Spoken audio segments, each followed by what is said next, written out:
नमस्कार। रुद्राष्ट्र विज्ञान में आप लोगों का बहुत बहुत स्वागत, अभिनंदन है। आज का टाइटल बड़ा मजेदार टाइटल है। हम सबकी उत्सुकता, हम सबकी जिज्ञासा और हम सबकी एम्बिशस इच्छाओं से जुड़ा हुआ टाइटल है। किसको बनाता है राहु करोड़पति? निश्चित तौर पर कोई बुद्धिमान ग्रह ही यह सब करने में सक्षम होता है। एक श्लोक से मैं आपको अवगत कराना चाहूंगा। धूम्राकारो नील तनुर वनस्थो अपि भयंकरः वात प्रकृति को धीमान स्वर भानु प्रतिमह शिखी। बृहत पाराशर होरा शास्त्र में पाराशर जी ने ग्रह स्वरूपाध्याय नाम के चैप्टर में श्लोक नंबर 19 में यह बात कही है। इसका अर्थ है कि राहु का जो स्वरूप है वो धुएं जैसा रूप है, नील रंग है, जंगल में रहने वाला भयंकर वायु प्रकृति और बुद्धिमान कहा है। ध्यान से समझिएगा, पाराशर जी ने इस ग्रह को बुद्धिमान कहा है और इस ग्रह सहित दो और ग्रह चंद्रमा और बृहस्पति को भी बुद्धिमान की संज्ञा पाराशर जी ने दी है। तो इसमें तो कोई संदेह नहीं है कि अगर बात अथाह धनी होने की हो, यानी कि करोड़पति या अरबपति होने की हो, तो बुद्धिमान ग्रह का सपोर्ट, सहयोग जरूर चाहिए। चंद्रमा और गुरु जो हैं वह शुभ ग्रह हैं, तो वह शुभता के मामले में, ज्ञान के मामले में बुद्धिमता देते हैं। लेकिन आज के परिवेश में, मॉडर्न टाइम में, करोड़पति और अरबपति बनाने वाला ग्रह बुद्धिमान ग्रह होगा, जिसके अंदर चातुरता हो, कुशलता हो, चालाकी हो, सब कुछ हो, तो राहु ग्रह है। कुछ समय पहले तक मैं भी संशय में रहता था कि राहु के जैसा ग्रह जो कि बाधाएं, अड़चने डालने का काम करता है, वो ग्रह जो परेशानियां खड़ी करने वाला ग्रह, वो ग्रह कैसे करोड़पति और अरबपति बना सकता है। लेकिन जब कुंडलियों का मैंने विश्लेषण किया तो मैंने रिसर्चेज में पाया कि यह बात पूर्णतः सत्य है। आगे आप वीडियो में जानेंगे कि कौन कौन से लक्षण दिखते हैं किसी व्यक्ति के अंदर, अगर उसके अंदर वह प्रभाव है करोड़पति और अरबपति बनने वाला। यह राहु का ही प्रभाव है। लेकिन आप सभी ने नोटिस किया होगा, अगर आपकी कुंडली में वो चीजें होंगी जिनके बारे में मैं अभी आपको बताऊंगा, सच में एक विस्फोटक स्थिति का निर्माण करते हैं धन के मामले में राहु देव। और अगर ये लक्षण आपको अपने अंदर महसूस हो रहे हैं तो जान लीजिए कि आपके अंदर वो क्षमता है करोड़पति अरबपति बनने की। बहुत से मामलों में वह योग दिखता तो है लेकिन एक्टिवेट नहीं होता, वो योग सक्रिय नहीं रहता है, इस कारण वह योग का लाभ नहीं मिल पाता। और बहुत से लोग ऐसे हैं जो कि इतना सुंदर महाधनी योग लेकर तो जन्म लेते हैं लेकिन उसका लाभ नहीं ले पाते। इस विषय पर भी मैं आगे बताऊंगा कि क्या करें। सबसे पहली चीज, कैसे पहचाने कि कुंडली में वो योग है या नहीं है। और दूसरा, अगर यह योग आपकी कुंडली में है और उसके बावजूद आप एक लिविंग स्टैंडर्ड के नीचे सरवाइव कर रहे हैं, यानी एक सामान्य जीवन स्तर आप जी रहे हैं, आपके जो वेल्थ की जो लाइफ है, आपका जो वित्त है, आपका जो धन की स्थिति है, वो अगर सामान्य स्तर की है और वो संकेत भी आपके जीवन में है, तो कहीं ना कहीं उपाय न होने के कारण, उस योग के एक्टिवेट न होने के कारण आपके साथ ऐसी स्थिति बन रही है। तो कार्यक्रम को शुरू करते हैं। बहुत ध्यान से सुनिएगा, बड़ा महत्वपूर्ण कार्यक्रम है और आप नोटिस भी करते चलिएगा। मैं 4 चीजें बताऊंगा राहु के बारे में और महाधनी योग के बारे में। अगर ये 4 चीजें आपकी कुंडली में हैं, यानी राहु जहां मैं बताऊंगा, जिस प्रकार से मैं बताऊंगा, आप अपनी कुंडली में मिलाइएगा, और अगर ये चीजें आपकी कुंडली में स्थित हैं तो नो डाउट कि राहु देव आपको करोड़पति अरबपति जैसी स्थितियों के लिए आपकी कुंडली में वहां पर बैठे। तो चलिए कार्यक्रम को शुरू करते हैं। देखिए,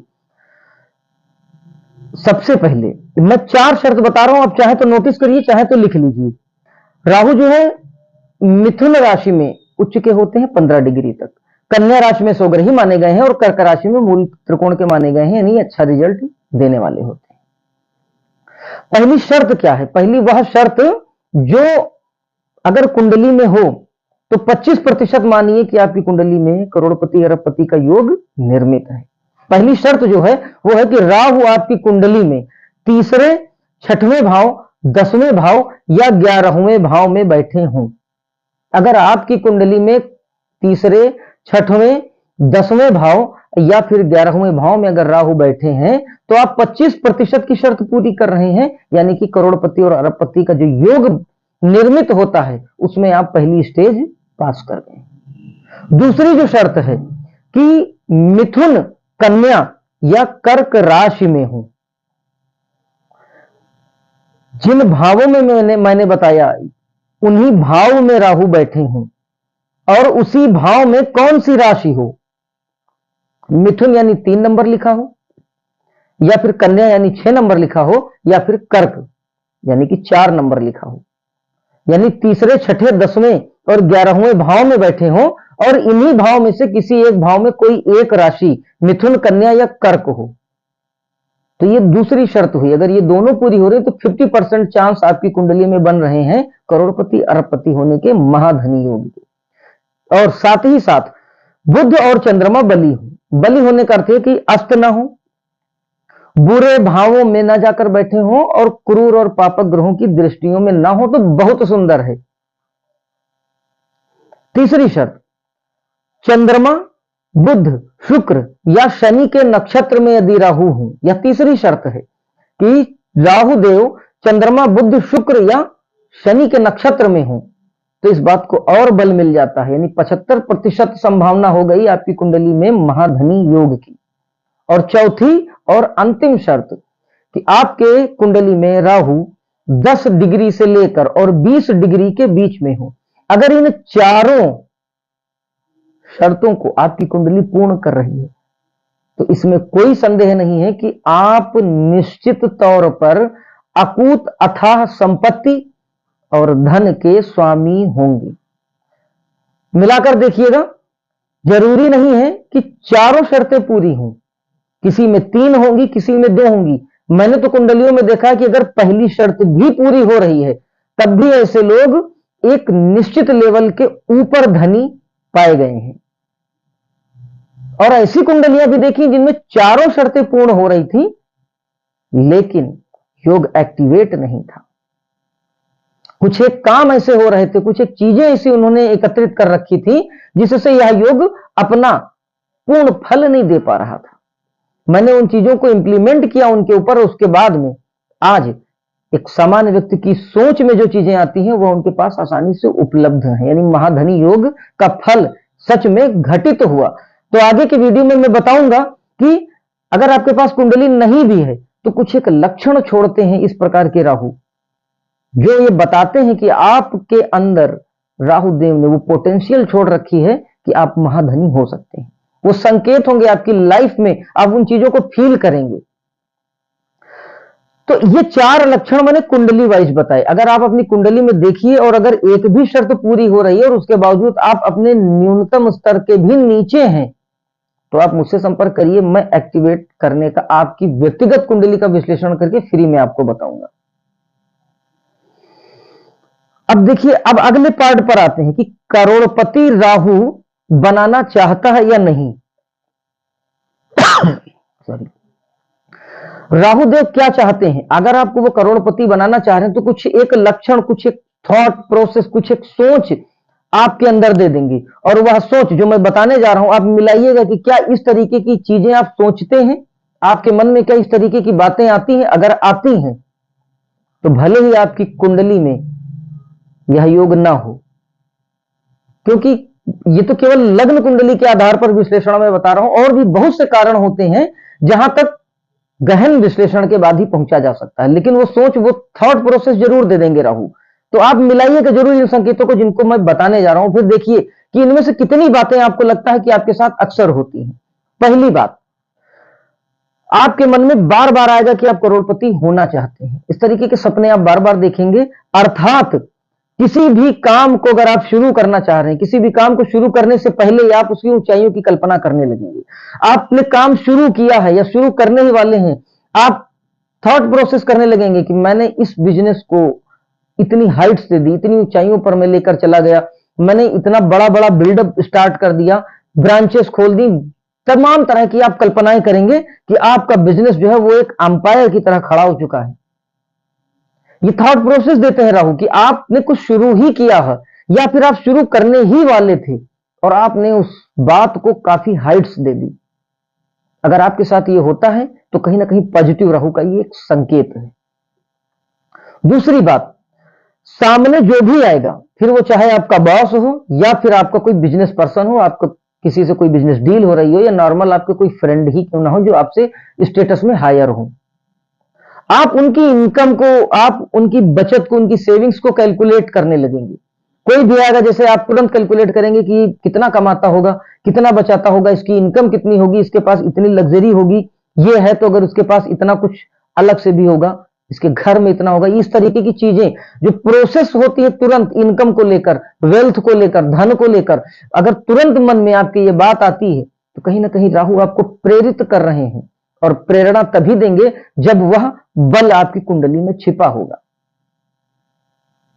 तीसरी बात, आप कोई भी प्लान चुटकियों में बना लेंगे, जबकि आम लोगों को वही प्लान, आम लोगों को वही बात सोचने में बहुत ज्यादा समय लगेगा। आपको लगता है कि आपकी सोच में कोई बात तत्काल आ जाती है, आपके सामने कोई प्रॉब्लम दी गई, उसका सॉल्यूशन आप तुरंत ढूंढ लेते हैं। कोई बिजनेस प्लान दिया गया, कोई बिजनेस प्रॉब्लम दी गई, आप उसको तुरंत रिजॉल्व कर लेते हैं, जबकि दूसरे व्यक्ति उस पर ज्यादा मंथन करते हैं, ज्यादा सोचते हैं, उसके बावजूद आपसे ज्यादा सटीक वो रिजल्ट, आपसे ज्यादा सटीक सोल्यूशन नहीं दे पाती। अगर आपको लगता है कि आपके अंदर वो कैपेबिलिटी है, आपकी बौद्धिक क्षमता इस स्तर की है, तो निश्चित तौर पर आपकी कुंडली में राहु का शुभ प्रवेश है। एक्टिवेट है नहीं है उसके बारे में बात करेंगे, लेकिन ये कुछ एक कैरेक्टर्स हैं, कुछ एक लक्षण है। सबकी कुंडली में सब नहीं होता, सबकी सोच ऐसी नहीं होती। बहुत से लोग कहेंगे कि आजकल तो सब कोई पैसे के बारे में सोचता। पैसे के बारे में सोचना एक अलग बात है, और जो मैं बता रहा हूं उतना समर्पित होकर सोचना एक अलग बात है। कोई भी उत्तर या प्रतिक्रिया देने से पहले आपको कुछ भी सोचना नहीं पड़ेगा। ऐसा लगेगा कि जैसे सारे सवाल आपके दिमाग में पहले से फीड थे और उनके जवाब भी फीड थे। आप सामने वाले व्यक्ति की सोच को पढ़ लेंगे कि ये व्यक्ति अब ये बोलने वाला है, या ये व्यक्ति इस प्रकार की बात बोलेगा तो मैं क्या जवाब दूंगा। एक बात और, ऐसे लोग चेस वगैरह के भी बड़े मास्टर होते हैं, ये भी राहु से संचालित होता है। पांचवा सिम्टम, ये भी बड़ा महत्वपूर्ण है, आपका मन पैसे से संतुष्ट नहीं होगा। अब आप कहेंगे कि पैसे से तो किसी का भी मन संतुष्ट नहीं होता। नहीं, बहुत से लोग मेरे पास आए, निर्धन वर्ग से भी आए और धनी वर्ग से भी आए, और संतुष्ट दिखे। निर्धन वाले भी संतुष्ट दिखे, उन्होंने कहा नहीं इतना है, मेरा काम चलता रहे, बीमारियां ना आए, बस मैं संतुष्ट हूं। धनी लोग भी आए, उन्होंने कहा प्रभु की इच्छा से, प्रभु की दया से मेरे पास सब कुछ है, मुझे और कुछ नहीं चाहिए, बस ऐसे ही चलता रहे, कोई दुख परेशानी ना आए, मेरे दरवाजे कोई आए उसको मैं भोजन करूं, उसका आदर सत्कार कर सकूं, बस इतना ही चाहिए। तो ये कहना गलत है कि किसी भी व्यक्ति का मन धन से संतुष्ट नहीं होता। नहीं, जब तक राहु प्रेरित नहीं करेगा तब तक ऐसा व्यक्ति संतुष्ट नहीं होगा। राहु जहां प्रेरित किया तहां ऐसे व्यक्ति का मन पैसे से, लग्जरी से, इनकम से भरेगा ही नहीं। वो व्यक्ति, उसकी क्षमता चाहे क्यों ना 2000 रुपए प्रतिदिन कमाने की हो, अगर ऐसा व्यक्ति एक दिन में 20,000 भी कमा लेगा तब भी वो संतुष्ट नहीं होगा। ये राहु का बलाबल है, ये राहु का प्रभाव है कि वो चाहता है कि आप और आगे बढ़ें। तो ये 5 लक्षण मैंने बताए, अगर ये लक्षण भी आपके अंदर दिख रहे हैं तो निश्चित तौर पर राहु आपको धनवान बनाना चाह रहा है। अगर आप उस स्तर तक नहीं पहुंच पाए हैं तो अब सबसे बड़ी बात यह कि ये लक्षण मिल रहे हैं, या कुंडली में आपके वो 4 संकेत मिल गए, लेकिन अभी भी आप एक सामान्य स्तर का जीवन जी रहे हैं धन के मामले में। तो आपको क्या करना चाहिए? कॉपी पेन ले लीजिए, ध्यान से इसको नोट करिए। निश्चित जानिए कि बहुत सी कुंडलियों का रिसर्च और विश्लेषण करने के बाद यह वीडियो मैं आप तक पहुंचा रहा हूं। यह एक परमात्मा की देन है, कृपा है कि वो चाहता है कि आप अथाह धनी बने। करना क्या है आपको? अगर आपको लग रहा है कि आप बार बार ऐसे विचार आपके मन में आ रहे हैं, आपकी कुंडली में उस प्रकार की स्थितियों में राहु देव बैठे हैं और फिर भी आप एक काफी हाइट्स नहीं गेन किए हैं, आप धनी नहीं हैं, आपको रोग से संबंधित प्रॉब्लम हो रही है, आपको डर लगता है, तो ये सब चीजें बड़ी कारगर होंगी जो उपाय मैं बताने जा रहा हूं। ध्यान से समझिएगा। आप, अगर आपके पास कुंडली है तो अपनी कुंडली के द्वितीय भाव को और एकादश भाव को, यानी सेकंड हाउस में जो नंबर लिखा हो और आपके 11th हाउस यानी 11वें भाव में जो नंबर लिखा हो, उस नंबर वाली राशि का जो स्वामी ग्रह है, उस ग्रह के बीज मंत्र का जाप आप 15-15 मिनट प्रतिदिन करना शुरू करें, और फिर उसके बाद चमत्कार देखिए। अगर ये ग्रह पापक हो, यानी कि अगर ये पाप ग्रह हो, तो इनसे संबंधित दान भी जरूर करें। अब किस ग्रह का कौन सा दान होता है आप कमेंट में अगर पूछेंगे तो मैं बता दूंगा, लेकिन कुंडली के द्वितीय भाव के स्वामी ग्रह का जाप और कुंडली के एकादश भाव के स्वामी ग्रह का जाप, बीज मंत्रों का जाप आप कम से कम 15 से 20 मिनट करें। अगर ये ग्रह पापक ग्रह होते हैं तो आप इनसे संबंधित दान भी जरूर करें। एक तो यह प्रयोग पहला। दूसरा, मोर का पंख अपने घर में जरूर रखें। यह नायाब एक्सपेरिमेंटल रेमेडी है, करके देखिएगा, फिर कोई सवाल करिएगा। मोर का पंख अपने घर में रखिए, यदि संभव हो तो अपनी तिजोरी, लॉकर या फिर अपने पर्स में रखें। इसके अलावा राहु गंदगी पसंद नहीं है, और सबसे बेस्ट रेमेडी क्या है कि आप अपने घर के ही शौचालय की सफाई जरूर करें।